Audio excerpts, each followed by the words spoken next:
ভাবে করলাম। অনেক মহিলারা আছেন সারা জীবন নামাজ পড়েছেন কিন্তু তাদের নামাজ হয় নাই। যে অনেক বোনরা আছেন রাত বিরাত পর্যন্ত, এটা শুধু এই অঞ্চলে নয়, সারা দেশে এই রোগ, যে রাত গভীর রাত পর্যন্ত মোবাইলে টিপাটিপি, টেলিভিশন দেখা দেখি, এগুলা করতে করতে আমাদের রাতের বড় অংশ কেটে যায়। ফজরের নামাজ পড়া হয় না, সন্তানদের পড়তে দেই না, নিজেরা পড়তে পারি না। অনেকে 7টা 8টা বাজে 9টা বাজে ঘুম থেকে উঠেন। আমার বোনেরা আমার, আল্লাহ রাব্বুল আলামিনের কাছে এই নামাজগুলোর জন্য হিসাবদিহি করতে হবে। দুনিয়া চিরকাল থাকার জায়গা না বোনেরা আমার। এই সম্পদ, এই টাকা পয়সা, এগুলা কোলে নিয়ে, এগুলোকে আগলে নিয়ে, এগুলোকে বুকে জড়িয়ে নিয়ে আপনি সারা জীবন থাকতে পারবেন না। বিশ্বাস করুন, আল্লাহ রাব্বুল আলামিনের কাছে আমাদের সবাইকে যেতে হবে। ইন্না লিল্লাহ, নিশ্চয় আমরা সবাই আল্লাহর সৃষ্টি, ওয়া ইন্না ইলাইহি রাজিউন, আর আমাদের সবাইকে আল্লাহর কাছেই ফিরে যেতে হবে। যেহেতু আল্লাহর কাছেই ফিরে যেতে হবে, অতএব আসুন আমরা 5 ওয়াক্ত নামাজের ব্যাপারে ইহতিমাম করি, এর ব্যাপারে গুরুত্ব আরোপ করি। আমরা 5 ওয়াক্ত নামাজকে যথাযথভাবে পড়ার চেষ্টা করি এবং আল্লাহর ভয় অন্তরে জাগ্রত করি। দেখুন, যার এখন যে বয়স আছে, যার বয়স এখন 30 হয়েছে, তিনি চিন্তা করুন, আপনার জীবনের মূল সময়টা এখন পার হয়ে যাচ্ছে। মূল সময়টা পার হয়ে যাচ্ছে। আর 10 বছর পর, 40 পার হওয়ার পর আপনি চাইলে অনেক ইবাদত করতে পারবেন না, আপনি চাইলে অনেক নেকামল করতে পারবেন না। শরীরটা দুর্বল হয়ে আসবে, শরীরে নানা রকমের রোগ ব্যাধি শুরু হবে, অজুটা ধরে রাখতে পারবেন না, ঝিমানি আসবে, নানান রকমের অসুবিধা তৈরি হবে। ইবাদতের সময় কিন্তু চলে যাচ্ছে। তখন চোখের পানি ফেলবেন, আফসোস করবেন, কিন্তু ইবাদত আর করতে পারবেন না। এরপর একটা সময় আপনি দেখতে দেখতে দুনিয়া ছেড়ে, সব কিছু ছেড়ে আপনাকে চলে যেতে হবে। এই সম্পদ মানুষ ভাগযোগ করে নিবে, ওয়ারিসরা, ছেলে মেয়েরা, নাতিপুতিরা ভাগযোগ করে লুটপাট করে নিয়ে নিবে, কিন্তু আপনাকে আপনার আমল নামা নিয়েই দুনিয়া থেকে যেতে হবে। অতএব আসুন আমরা 5 ওয়াক্ত নামাজকে সুন্দর করি।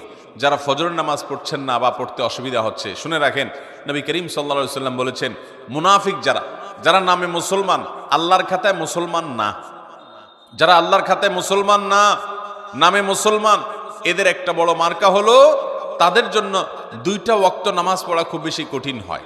তার একটা হলো আসর, আর একটা হলো ফজর।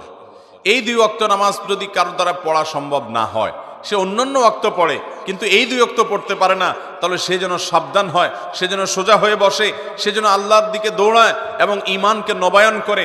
কারণ নবী করিম সাল্লাল্লাহু আলাইহি সাল্লাম এটাকে বলেছেন যে এই 2 নামাজটা হলো মুনাফিকদের জন্য সবচেয়ে কঠিন, সবচেয়ে ভারী, এটা পড়তে তাদের সবচেয়ে বেশি অসুবিধা হয়।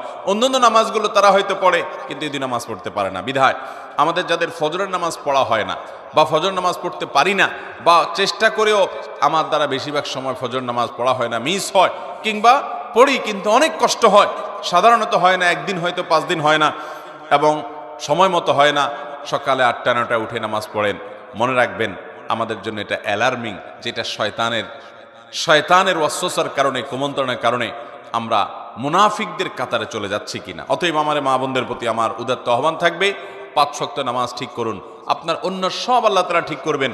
ইন্নাস সালাতা তানহা আনিল ফাহশাই ওয়াল মুনকার, নামাজ মানুষকে অশ্লীল এবং অন্যায় কাজ থেকে বিরত থাকবে, এটা সেই চেষ্টা করবেন। সেই সাথে মা বোনদের একটা বড় ধরনের রোগ হলো তাড়াহুড়া করে নামাজ পড়া। এই রোগটা পুরুষদের মধ্যেও আছে, কিন্তু তুলনামূলকভাবে আমাদের মা বোনদের মধ্যে বেশি দেখা যায়। লম্বা সময় নিয়ে খুব ধীরস্থিরতার সাথে সূরা ফাতিহা পড়বেন, এরপরে সুন্দর করে বিসমিল্লাহির রহমানির রহিম পড়ে একটা সূরা মিলাবেন আস্তে আস্তে, এরপরে আল্লাহু আকবার বলে শ্রদ্ধার সাথে, আল্লাহ সবচেয়ে বড়, আল্লাহ সবচেয়ে মহান, অন্য কোনো চিন্তা যেন মাথায় না আসে, এটি ভেবে এরপরে রুকুতে যাবেন। রুকুতে গিয়ে পিঠ সোজা করে রুকুতে গিয়ে তারপরে এবার তাসবিহ পড়বেন, সুবহান রাব্বিয়াল আযীম, মুহাব্বতের সাথে আমার মহান রবের পবিত্রতা জ্ঞাপন করছি, সুবহান রাব্বিয়াল আযীম, আমার মহান রবের পবিত্রতা জ্ঞাপন করছি, সুবহান রাব্বিয়াল আযীম, আমার মহান পালনকর্তার পবিত্রতা জ্ঞাপন করছি।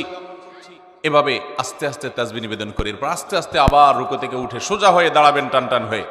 এরপর আবার আস্তে আস্তে আপনি আল্লাহু আকবার বলে সিজদায় যাবেন। খুব ধীরে ধীরে সিজদায় গিয়ে লম্বা সময় নিয়ে, যত বেশি লম্বা সময় দিতে পারেন তত ভালো, তত বেশি আপনার নামাজ সুন্দর হবে। সুবহান রাব্বিয়াল আলা, আস্তে আস্তে পড়েন, তাড়াহুড়া না।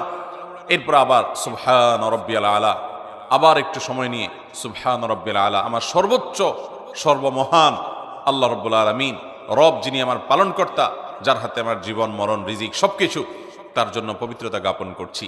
এভাবে তাসবিহ পেশ করে এরপরে আস্তে আস্তে আল্লাহু আকবার বলে বসেন।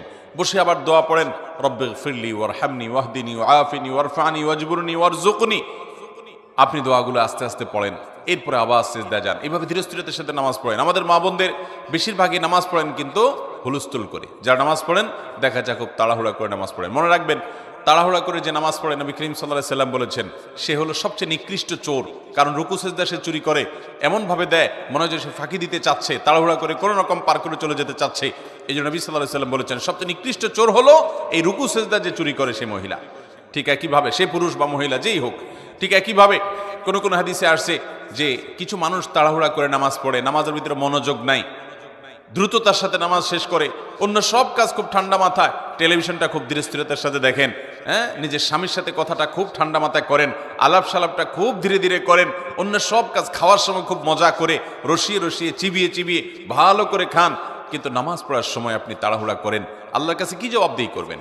এই নামাজ, যে নামাজের হক আদায় করা হয় না, এই নামাজটা কোনো কোনো ক্ষেত্রে আল্লাহ পর্যন্ত পৌঁছবে না। এটা ময়লা ময়লা কাপড় চোপড় যেরকম পেঁচিয়ে নিক্ষেপ করা হয়, এরকম নামাজের মুখের দিকে নিক্ষেপ করা হতে পারে।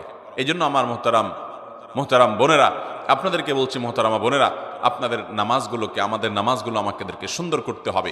খুব ধীরে ধীরে নামাজ পড়বেন এবং লম্বা কেরাতে, লম্বা রুকুতে, লম্বা সিজদাতে নামাজ পড়বেন, তাড়াহুড়া করবেন না।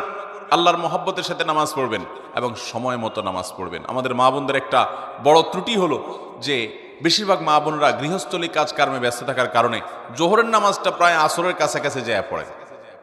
কারণ রান্না বাড়া শেষ করে ছেলে মেয়েদেরকে খাওয়ানোর পর, তাদেরকে গোসল টোসল দেওয়ানোর পর, নিজে গোসল টোসল করে সব গোছায়ে সামলায়ে তারপর তিনি দেখা যায় নিজে নামাজ পড়তে যান। ততক্ষণ দেখা যায় 3টা বেজে যায়, সোয়া 3টা বেজে যায়, অনেক সময় আসর ওয়াক্ত হয়ে যায়, আসর ওয়াক্তের কাছাকাছি হয়ে যায়।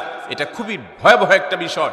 অনেক মহিলা আছে আমাদের দেশে যে সারা জীবন তাদের জোহরের নামাজটা হয় একেবারে শেষ ওয়াক্তে। মনে রাখবেন, নবী করিম সাল্লাল্লাহু আলাইহি সাল্লামকে জিজ্ঞাসা করা হয়েছিল সবচেয়ে উত্তম নামাজ কোনটা, সবচেয়ে উত্তম আমল কোনটা?